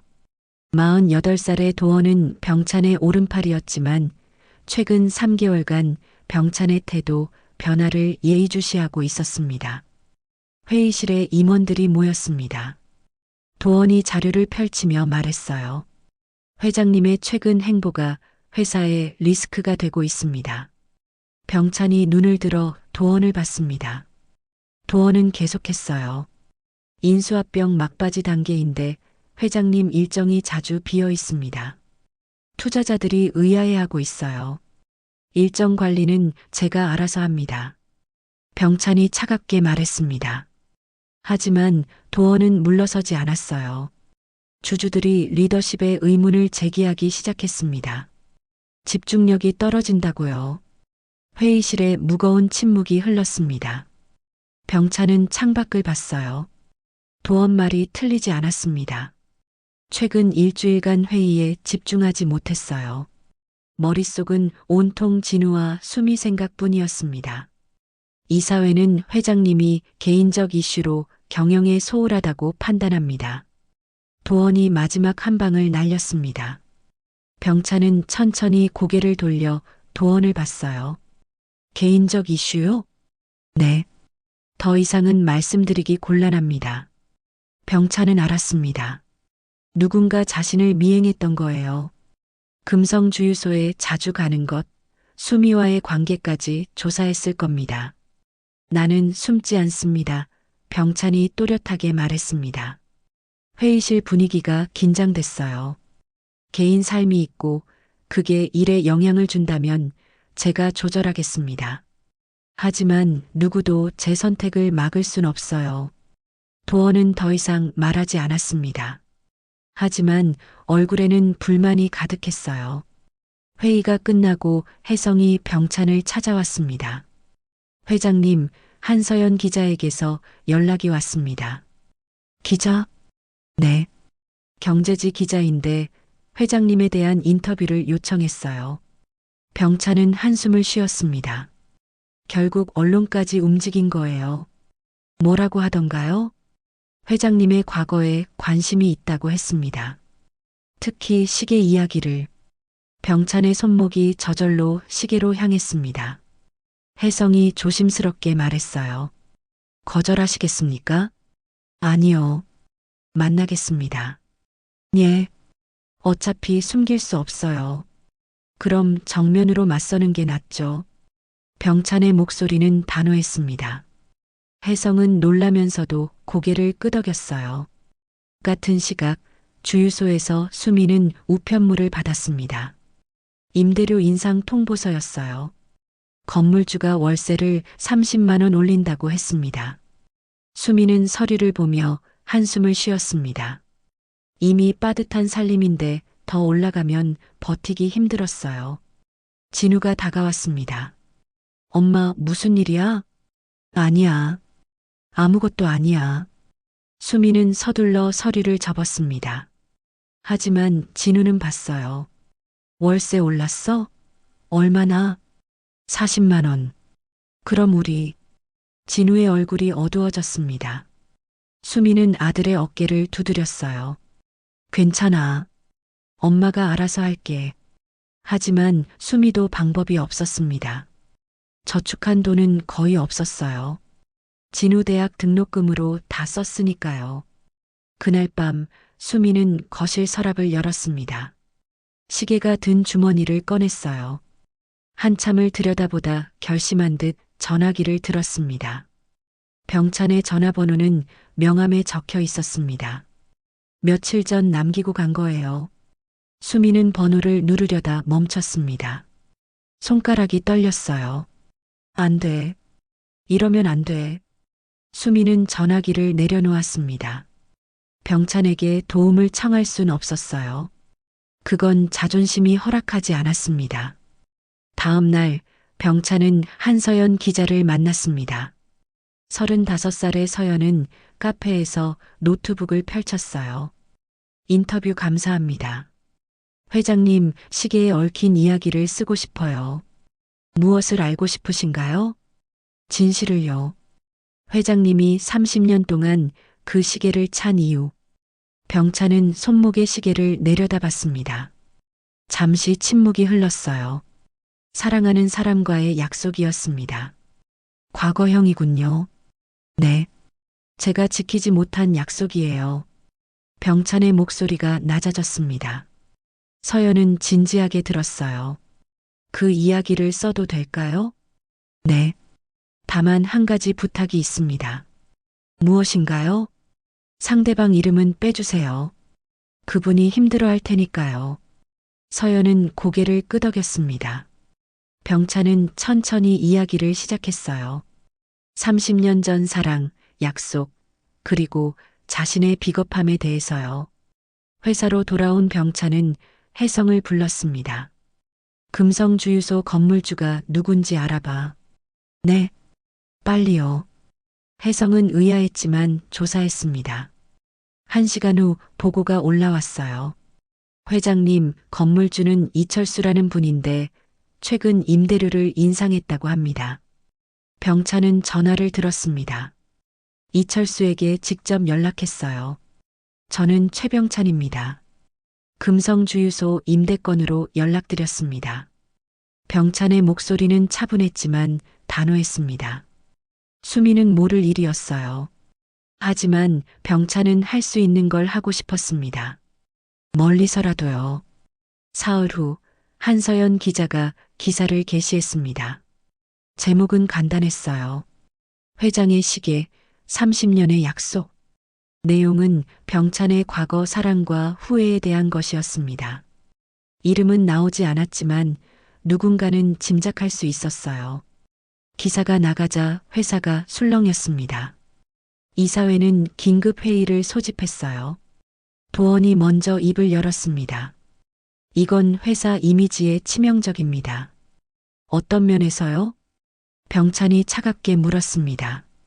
도원은 태블릿을 내밀었어요. 온라인 댓글을 보십시오. 회장의 개인사가 논란이 되고 있습니다. 병찬은 태블릿을 봤습니다. 댓글들이 빼곡했어요. 응원하는 글도 있었지만 비난하는 글도 많았습니다. 무책임하다는 말, 이제 와서 후회한다는 게 우습다는 말들이요. 주가가 3% 떨어졌습니다. 도원이 말했습니다. 병찬은 창밖을 봤어요. 서울 하늘은 흐렸습니다. 임시 주주총회 소집 요구가 들어왔습니다. 언제요? 일주일 후입니다. 병찬은 고개를 끄덕였습니다. 예상했던 일이었어요. 하지만 마음이 무거웠습니다. 회의가 끝나고 병찬은 혼자 남았습니다. 혜성이 커피를 가져왔어요. 회장님, 괜찮으십니까? 모르겠어. 병찬의 목소리가 지쳐 있었습니다. 후회하십니까? 아니, 말했어야 했어.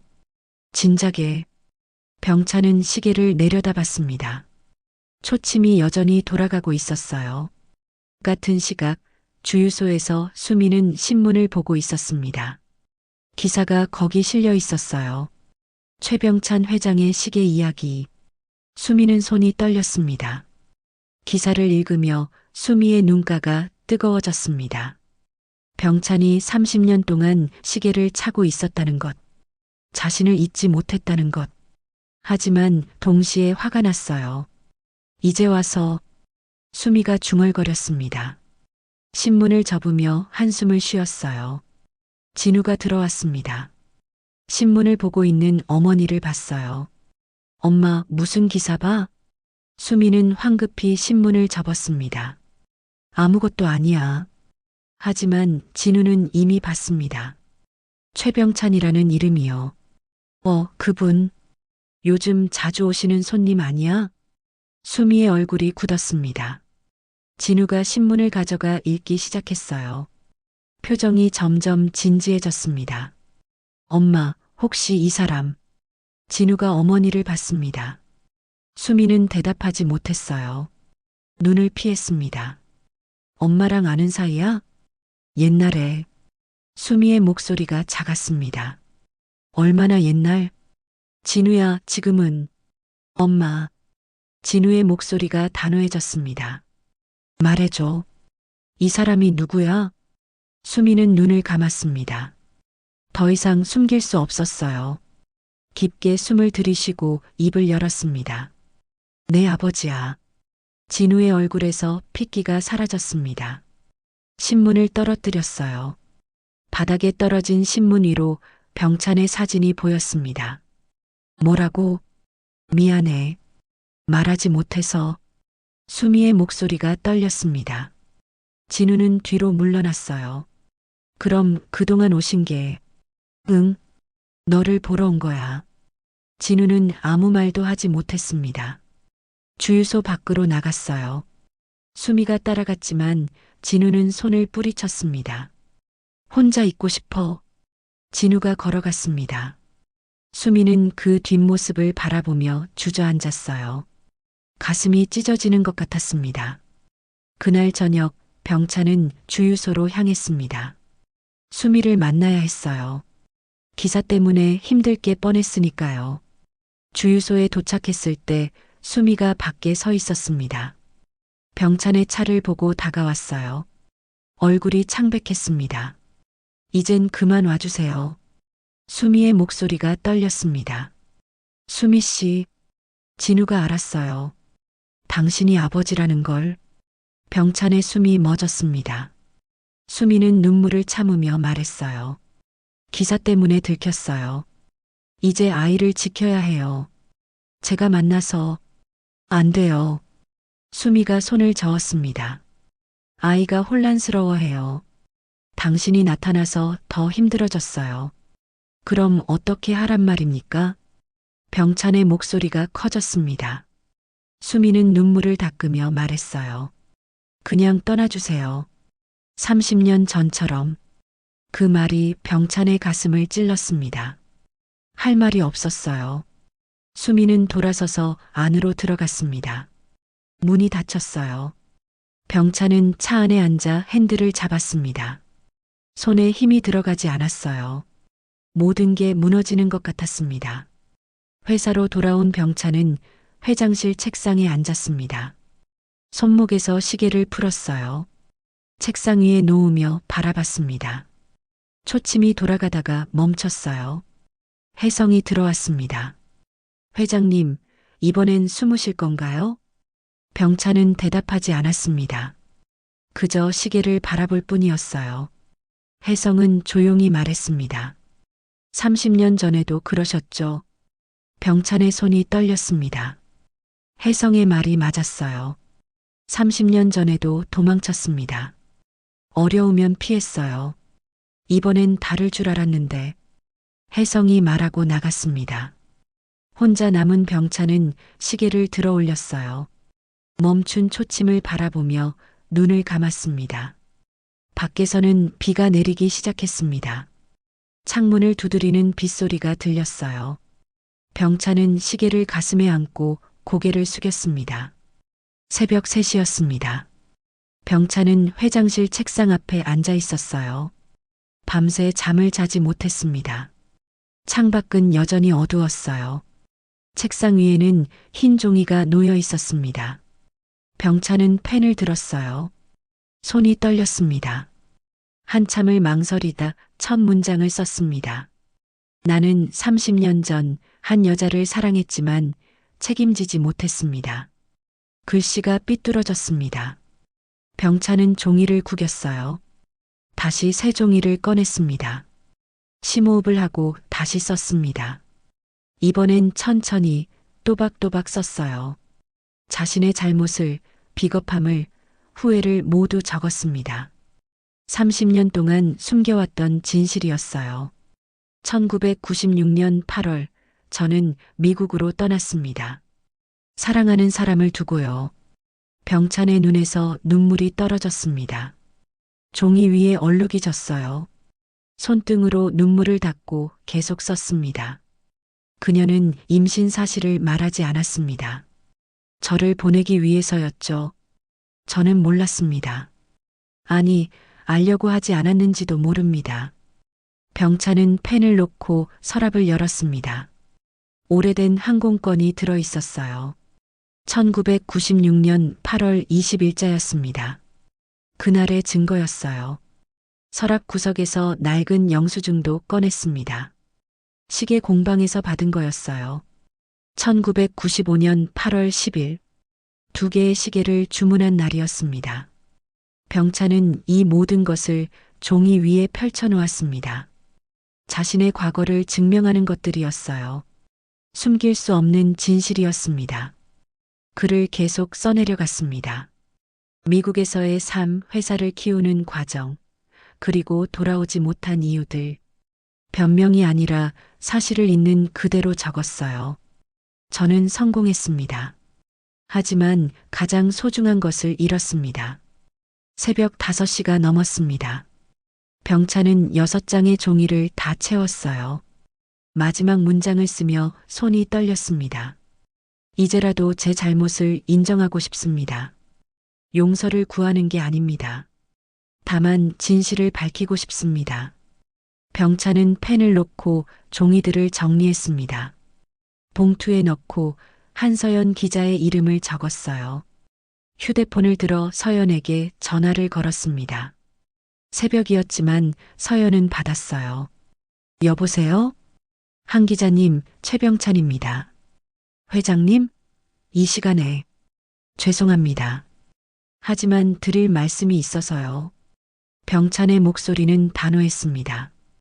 후속 기사를 쓰고 싶으시다면 제가 직접 쓴 글을 드리겠습니다. 직접요? 네. 변명 없이 사실 그대로입니다. 그대로 실어주세요. 서연은 잠시 침묵했습니다. 그러다 말했어요. 알겠습니다. 오늘 오전에 받아도 될까요? 지금 보내드리겠습니다. 병찬은 전화를 끊고 봉투를 들었습니다. 혜성에게 연락해 서연에게 전달하도록 했어요. 창밖이 밝아오기 시작했습니다. 병찬은 창가에 서서 서울을 내려다봤어요. 도시가 깨어나고 있었습니다. 시계를 들어 올렸습니다. 여전히 멈춰 있었어요. 병찬은 시계를 손바닥 위에 올려놓고 한참을 바라봤습니다.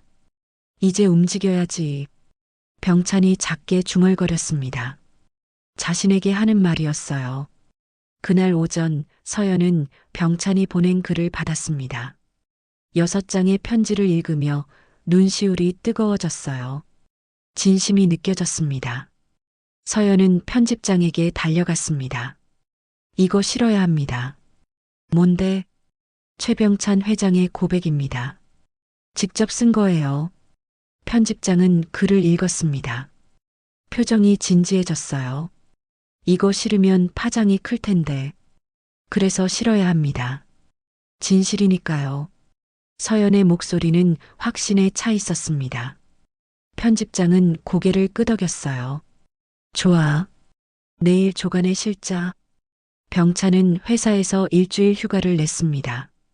도원이 놀라며 물었어요. 회장님, 지금 주주총회 일주일 남았는데요. 알아요. 그래서 정리가 필요합니다. 정리요? 제 마음을요. 병차는 회장실을 나섰습니다. 엘리베이터를 타고 내려가며 손목을 봤어요. 시계가 없었습니다. 책상 위에 두고 왔어요. 지하 주차장에서 차에 올랐습니다. 어디로 가야 할까요? 병차는 한참을 앉아 있다가 시동을 걸었습니다. 금성주유소로 향했습니다. 가서 뭘 할지는 몰랐어요. 하지만 가야만 했습니다.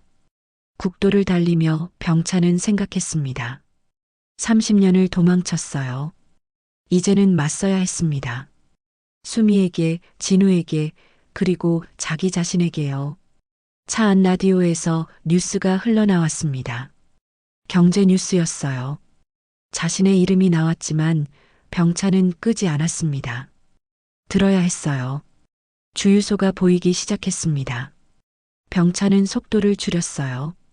심장이 두근거렸습니다. 하지만 이번엔 도망치지 않을 거예요. 차를 주유소 입구에 세웠습니다. 시동을 끄고 깊게 숨을 들이쉬었어요. 손이 떨렸지만 차에서 내렸습니다. 계산대에 수미가 보였습니다. 병찬을 봤어요. 놀란 표정이었지만 이번엔 돌아서지 않았습니다. 그저 조용히 서 있었어요. 병찬은 천천히 걸어갔습니다. 한 걸음 한 걸음. 미뤄두었던 30년을 되돌아가는 걸음이었습니다. 다음 날 아침 신문 조간에 병찬의 고백이 실렸습니다. 제목은 시계를 통해 돌아온 시간이었어요. 병찬이 직접 쓴 글이 그대로 실렸습니다. 서울 곳곳에서 사람들이 신문을 펼쳤습니다. 지하철에서, 카페에서, 회사에서 병찬의 이야기가 퍼져나갔어요. 온라인 댓글창이 달아올랐습니다. 하지만 이번엔 달랐어요. 비난보다 응원이 많았습니다. 진심이 느껴진다. 용기 있는 고백이다. 늦었지만 용서받을 수 있기를. 병찬은 집에서 신문을 봤습니다. 자신의 글이 활자가 되어 있었어요. 떨리는 손으로 신문을 접었습니다. 휴대폰이 울렸습니다. 혜성이었어요. 회장님 보셨습니까? 네. 반응이 좋습니다. 주가도 회복세예요. 그게 중요한 게 아닙니다. 병찬이 창밖을 보며 말했습니다. 수미 씨가 봤을까요? 아마 보셨을 겁니다. 혜성의 목소리가 조심스러웠습니다. 병찬은 눈을 감았어요. 회사에서 도원이 긴급 회의를 소집했습니다. 임원들이 모였어요. 분위기는 의외로 밝았습니다. 여론이 우호적으로 돌아섰습니다. 도원이 자료를 펼치며 말했습니다. 솔직한 고백이 오히려 신뢰를 높였어요. 그럼 주주총회는? 누군가 물었습니다. 도원은 잠시 망설이다 말했어요. 연기할 수 있을 것 같습니다. 병찬은 그 소식을 듣고도 기뻐하지 않았습니다. 회사가 중요한 게 아니었어요. 수미와 진우가 중요했습니다. 금성주유소에서 수미는 신문을 펼쳐들고 있었습니다. 병찬의 글을 읽고 또 읽었어요. 눈물이 글자를 흐렸습니다. 저는 비겁했습니다. 사랑한다고 말하면서 책임지지 않았습니다. 수미는 신문을 가슴에 안았습니다. 30년을 기다린 말이었어요. 아니, 기다리지 않으려 애썼던 말이었습니다. 진우가 들어왔습니다. 어머니의 모습을 보고 다가왔어요. 엄마. 수미는 눈물을 닦으며 신문을 접었습니다. 진우는 그 신문을 가져가 읽기 시작했어요. 표정이 복잡해졌습니다. 이 사람 진심인가 봐. 진우가 작게 말했습니다. 수미는 대답하지 못했어요. 그저 고개를 끄덕였습니다. 엄마는 어떻게 하고 싶어? 진우가 물었습니다. 수미는 창밖을 봤어요. 모르겠어. 너무 오래됐어. 하지만 아직 늦지 않았을 수도 있잖아. 진우의 목소리가 부드러워졌습니다. 수미는 아들을 봤어요. 언제 이렇게 컸을까요? 너는 화나지 않아? 화났어. 많이. 근데 그분도 힘들었을 것 같아. 진우가 신문을 내려놓으며 말했습니다.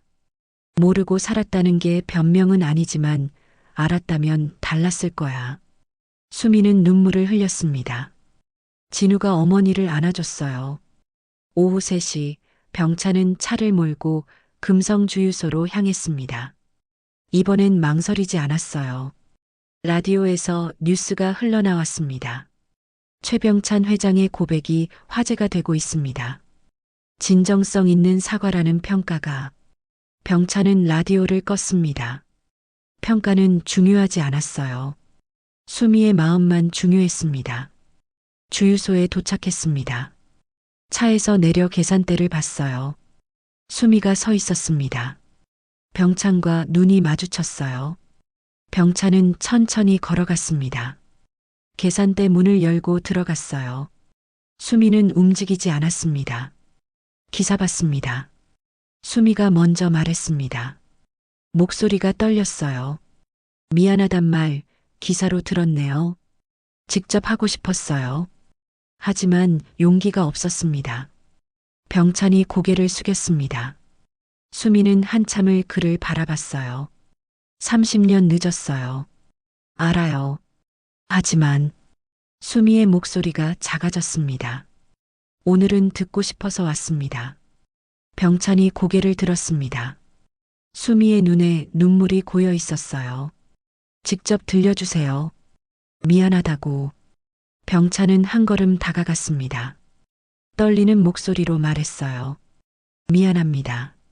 정말 미안합니다. 눈물이 흘러내렸습니다. 수미도 울고 있었어요. 밖에서 진우가 지켜보고 있었습니다. 주유기를 닦는 척하면서요. 두 사람을 보며 작게 미소 지었습니다. 만수 아저씨가 차를 몰고 들어왔습니다. 진우에게 다가와 말했어요. 저 안에 누가 있나? 제 아버지요. 진우가 담담하게 말했습니다. 만수는 놀라 진우를 봤어요. 아버지? 네. 이제 알게 됐어요. 진우가 주유를 시작하며 말했습니다. 연료는 다시 채우면 되잖아요. 늦었지만요. 만수는 고개를 끄덕였습니다. 진우의 얼굴에 평화가 느껴졌어요. 계산대 안에서 병찬과 수미는 마주보고 서 있었습니다. 말없이 서로를 바라봤어요. 30년의 시간이 천천히 녹아내리고 있었습니다. 창밖으로 햇살이 들어왔습니다. 먼지가 빗속에서 춤췄어요. 오래된 주유소는 여전히 그 자리에 있었습니다. 하지만 이제 멈춰 있지 않았어요. 해가 서쪽으로 기울기 시작했습니다. 5시 반이었어요. 병찬이 처음 이곳에 왔던 시간과 같았습니다. 주유소 앞에 3사람이 서 있었습니다. 병찬, 수미, 그리고 진우였어요. 멀리서 한서연 기자가 차에서 내렸습니다. 카메라를 들고 있었어요. 수미가 긴장한 표정으로 병찬을 봤습니다. 기자가 왜 왔어요? 제가 부른 게 아닙니다. 병찬이 당황해서 말했습니다. 서연이 다가왔어요. 하지만 카메라를 내려놓았습니다. 찍으러 온 게 아닙니다. 서연이 부드럽게 말했습니다. 그냥 궁금해서요. 어떻게 되셨나 해서. 그럼 이젠 사적인 영역이에요. 더 이상 기사 안 씁니다. 서연은 카메라를 차에 두고 왔습니다. 병찬에게 고개를 숙이고 떠났어요. 차가 멀어지는 모습을 3사람은 말없이 봤습니다. 진우가 먼저 입을 열었습니다. 저기. 병찬이 진우를 봤습니다. 떨리는 눈빛이었어요. 진우는 심호흡을 하고 말했습니다. 처음 뵙겠습니다. 김진우입니다. 공손한 인사였습니다.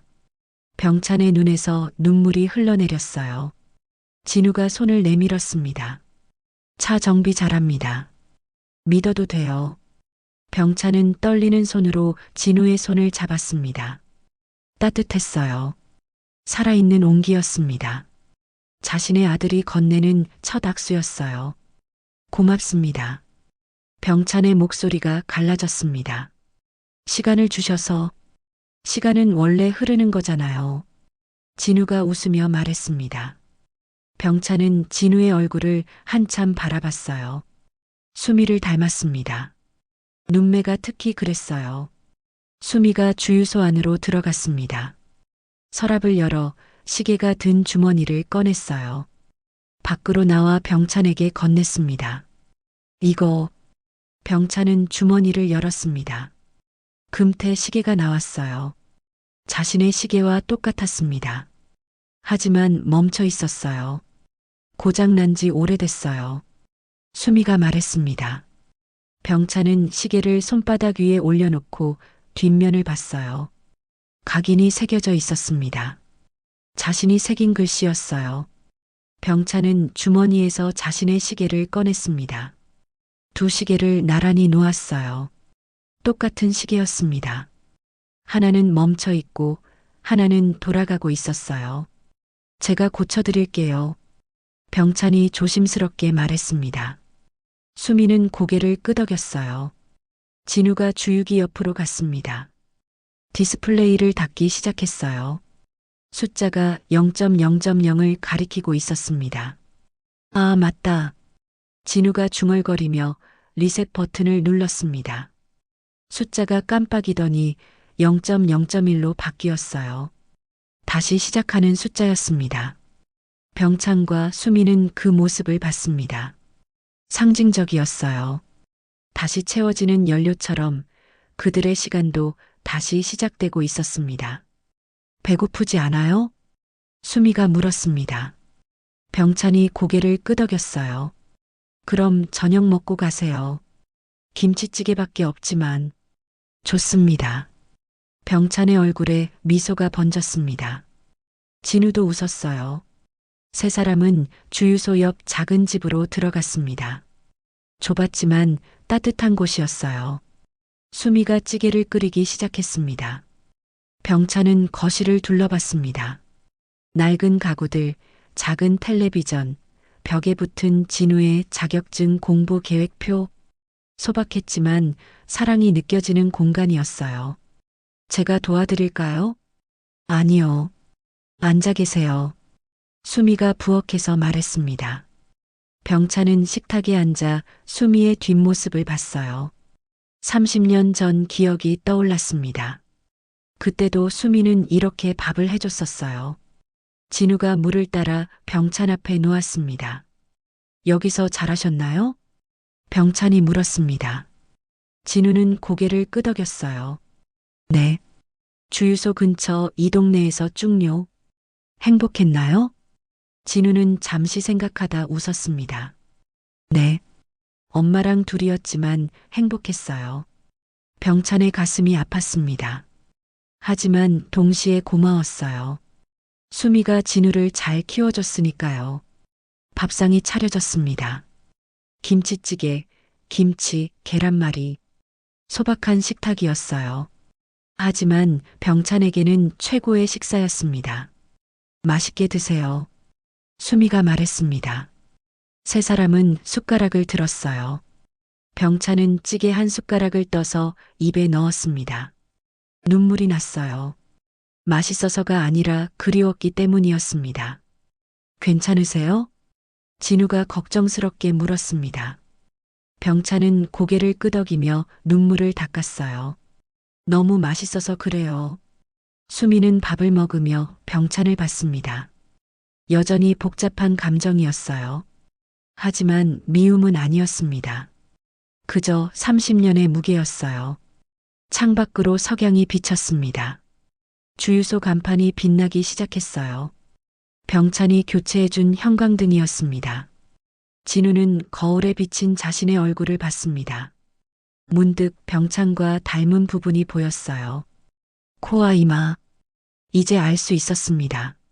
수미는 서랍을 닫으며 중얼거렸습니다. 내일 얘기하자. 아직 해결되지 않은 게 많았습니다. 하지만 오늘은 이것만으로 충분했어요. 밖에서 바람이 불었습니다. 주유소 깃발이 펄럭였어요. 석양 속에서 세 사람의 그림자가 길게 늘어났습니다. 함께 있는 모습이었어요. 3개월이 흘렀습니다. 금성 주유소는 여전히 그 자리에 있었어요. 하지만 많은 게 달라졌습니다. 간판이 새로 교체됐습니다. 금성 주유소 옆에 작은 글씨가 추가됐어요. 김진우 정비소. 진우가 자격증을 땄고 작은 정비 공간을 만들었습니다. 오후 5시 진우는 엔진 오일을 교체하고 있었습니다. 손놀림이 능숙했어요. 차 주인이 물었습니다. 실력 좋네요. 어디서 배웠어요? 아버지한테 배웠습니다. 진우가 웃으며 대답했습니다. 자연스러운 대답이었어요. 이젠 아버지라는 단어가 낯설지 않았습니다. 계산대에서 수미는 장부를 정리하고 있었습니다. 임대차 계약서를 서랍에 넣으며 안도의 한숨을 쉬었어요. 월세 문제는 해결됐습니다. 건물주가 인상을 철회했거든요. 수미는 몰랐지만 병찬이 조용히 도움을 준 거였습니다. 건물주와 대화를 나눴고 합리적인 선에서 합의했어요. 수미의 자존심을 지켜주면서요. 휴대폰이 울렸습니다. 병찬이었어요. 수미는 잠시 망설이다 받았습니다. 여보세요. 지금 시간 되세요? 왜요? 가져다 드릴 게 있어서요. 수미는 창밖을 봤습니다. 병찬의 차가 이미 주유소 앞에 서 있었어요. 수미는 작게 웃었습니다. 벌써 와 계시면서 병찬이 차에서 내렸습니다. 손에 작은 상자를 들고 있었어요. 계산대로 들어와 상자를 내밀었습니다. 고쳐졌습니다. 수미는 상자를 열었습니다. 시계가 들어 있었어요. 자신의 시계였습니다. 하지만 이젠 멈춰 있지 않았어요. 초침이 돌아가고 있었습니다. 종로 시계 공방에 맡겼어요. 오세권 장인 어르신이 정성껏 고쳐주셨습니다. 수미는 시계를 손에 들었습니다. 따뜻했어요. 손목에 차보니 딱 맞았습니다. 30년 만에 다시 차는 시계였어요. 고마워요. 수미의 목소리가 부드러웠습니다. 병찬은 자신의 손목을 봤어요. 똑같은 시계를 차고 있었습니다. 이제 둘 다 움직이네요. 그러게요. 두 사람은 서로의 시계를 봤습니다. 같은 속도로 돌아가는 초침이었어요. 진우가 정비를 끝내고 손을 씻었습니다. 작업장 거울에 비친 자신을 봤어요. 얼굴에 기름때가 묻어 있었지만 표정은 밝았습니다. 내일 얘기하자. 진우가 거울 속 자신에게 중얼거렸습니다. 어머니가 자주 하던 말이었어요. 서두르지 않는 태도. 진우는 그게 좋았습니다. 저녁이 되자 세 사람은 함께 식사를 했습니다. 이젠 일주일에 2~3번 정도 병찬이 왔어요. 처음엔 어색했지만 이젠 자연스러워졌습니다. 진우야, 시험 결과 나왔어? 병찬이 물었습니다. 진우는 고개를 끄덕였어요. 네, 합격했어요. 축하한다. 감사합니다.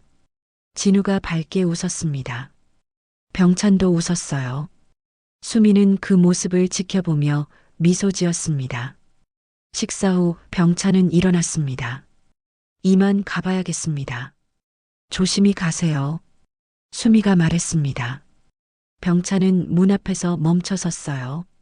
다음 주에 또 와도 될까요? 오세요. 짧은 대화였지만 의미가 있었습니다. 허락이었어요. 병찬은 차에 올랐습니다. 시동을 걸고 백미러를 봤어요. 주유소 간판이 환하게 빛나고 있었습니다. 진우는 손을 흔들고 수미는 문 앞에 서 있었어요. 병찬은 천천히 차를 출발시켰습니다.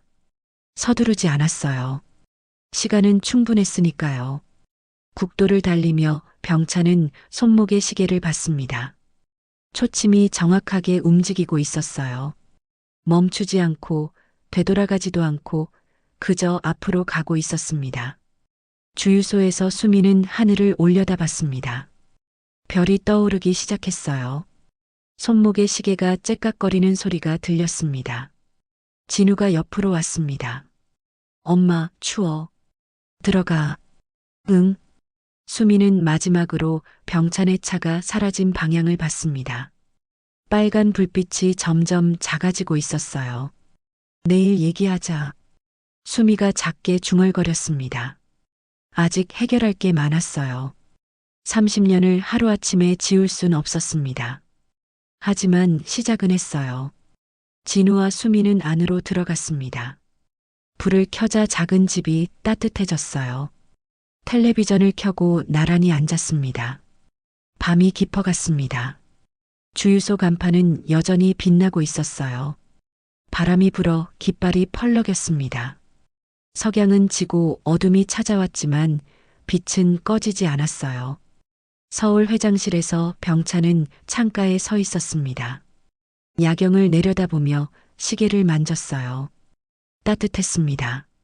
책상 위에는 사진이 놓여 있었습니다. 이젠 서랍 속이 아니었어요. 당당히 밖에 나와 있었습니다. 젊은 날의 병찬과 수미가 웃고 있었어요. 병찬은 사진을 들어 올렸습니다. 오랜 시간이 흘렀지만 사랑은 여전히 거기 있었어요. 시간은 앞으로만 흐릅니다. 되돌릴 수 없어요. 하지만 용서는 늘 현재에 있습니다. 다시 시작할 용기도요. 금성 주유소의 밤은 조용했습니다. 하지만 멈춰 있지 않았어요. 두 시계의 초침처럼 세 사람의 시간도 함께 흘러가고 있었습니다. 오늘도 한 사람의 인생 이야기에 귀 기울여 주셔서 감사합니다. 구독, 좋아요를 눌러주시면 다음 이야기를 가장 먼저 만나실 수 있습니다. 지금 어디서 듣고 계신지 댓글로 남겨주세요. 여러분이 계신 그곳으로 오늘의 행운이 가득 전해지길 바랍니다.